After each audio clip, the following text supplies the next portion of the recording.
ইসরায়েলের দুর্ভেদ্য মনে করা প্রতিরক্ষা ব্যবস্থা ভেঙে চুরমার করে দিয়েছে ইরানি ক্ষেপণাস্ত্র।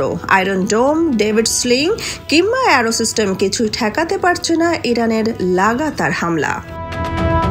গত বৃহস্পতিবার ইসরায়েল ইরানের ভেতরে যেভাবে আগ্রাসী হামলা চালায় তারই পাল্টা জবাব দিতে শুরু করেছে তেহরান।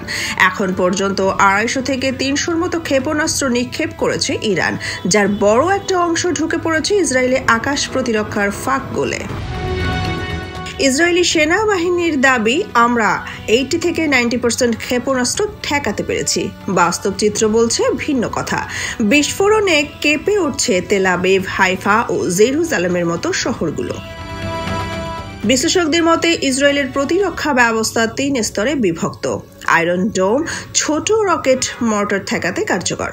2. ডেভিড স্লিং 300 কিলোমিটার দূরের রকেট ও ব্যালিস্টিক ক্ষেপণাস্ত্র ভূপাতিত করে। আর 3. অ্যারো সিস্টেম উচ্চ ক্ষমতা সম্পন্ন ক্ষেপণাস্ত্র ধ্বংস করতে সক্ষম, যার মধ্যে অ্যারো 3 সর্বাধিক দূরত্বে আঘাত হানতে পারে প্রায় 2400 কিলোমিটার। এর সঙ্গে যুক্তরাষ্ট্র ঝাঁপিয়ে পড়েছে ইসরায়েলের পক্ষে। মধ্যপ্রাচ্যের ঘাঁটি থেকে চালানো হচ্ছে প্যাট্রিয়ট ও থার্ড সিস্টেম। নৌবাহিনীর ডেস্ট্রয়ার পর্যন্ত মোতায়েন করেছে ওয়াশিংটন।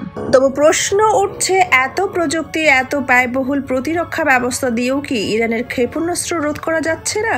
বাস্তবতা বলছে না, কারণ যুদ্ধক্ষেত্রে শুধু প্রযুক্তি নয়, কৌশলও ফারাক গড়ে দেয়।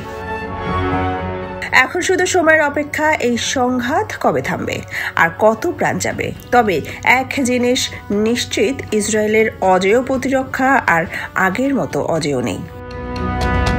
সোনিয়া খান, খবর সংযোগ।